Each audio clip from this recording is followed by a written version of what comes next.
Hello, Moby the Landy again. Right, tonight's little update is basically a bit of a digest from last night's works, which didn't go quite to plan. Hoisted the gearbox up, got it all lifted in position,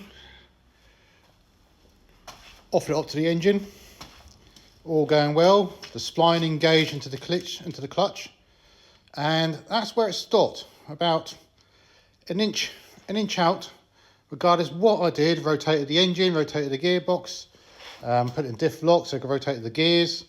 It would not go in.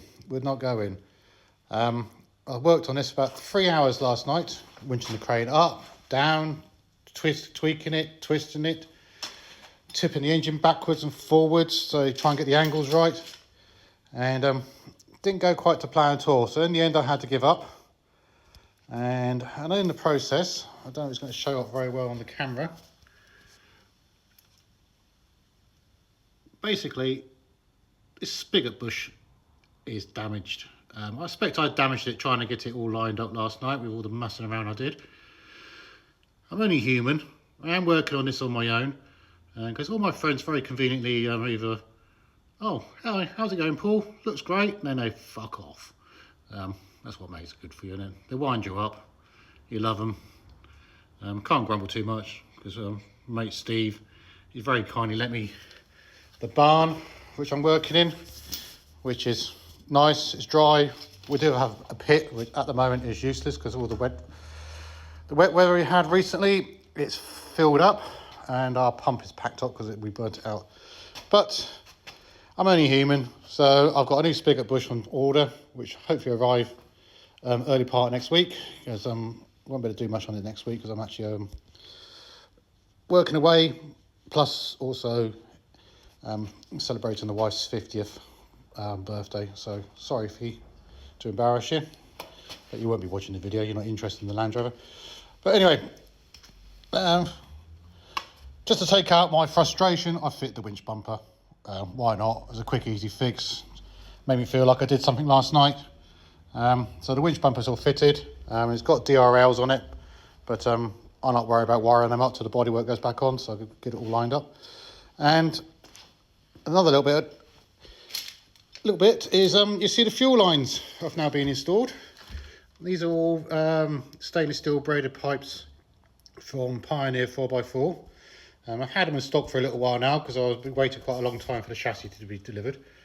But as you can see, it's all nicely clipped in. And the gearbox is sitting on a section of it.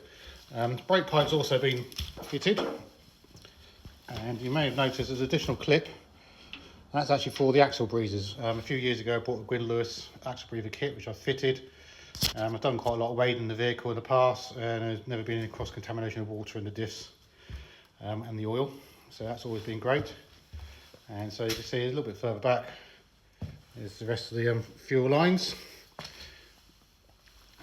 We've also had to put the non-return valve in because there's an early to TD5, it didn't have one, but I've been advised that it's best to put one in.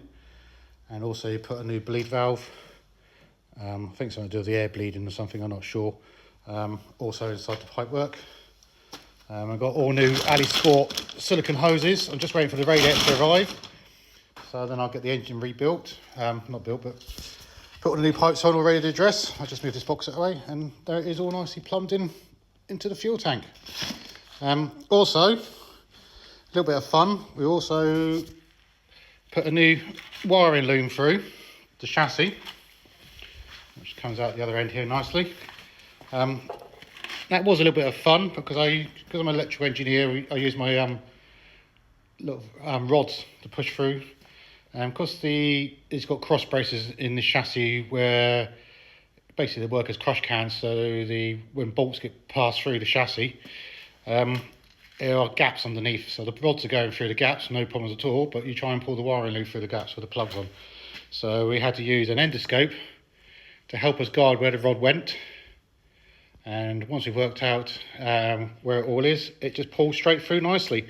And that's basically it. So that's the progress. A little bit disappointed this week because I couldn't drop the gearbox in last night because of the spigot bush. I don't know if the spigot bush was damaged before I fitted it. It certainly wasn't damaged when I fitted it, but whether I damaged it when I fitted it, I don't know. But I did install it a good 5-6 weeks ago. So it was soaked in oil at the time. So whether it's dried out, and that's why it's not all lying up and seeping in. So when I get the new one in, it'll be straight in. I've got to take the clutch plate and everything off again, put the new bush in, and then drop the gearbox in, hopefully on the same evening. And then we're getting close to doing a temporary fire up, see if it all works before we start putting the bodywork back on. Don't forget to visit our website, mobythelandy.com, where we do have some hats and some snoods. Winter's coming, so it keeps you nice and warm in the workshop. Just a little turn around for a little bit of the model. Sporting tonight's effort. But thanks for watching the video. Sign off. Take care. Good night.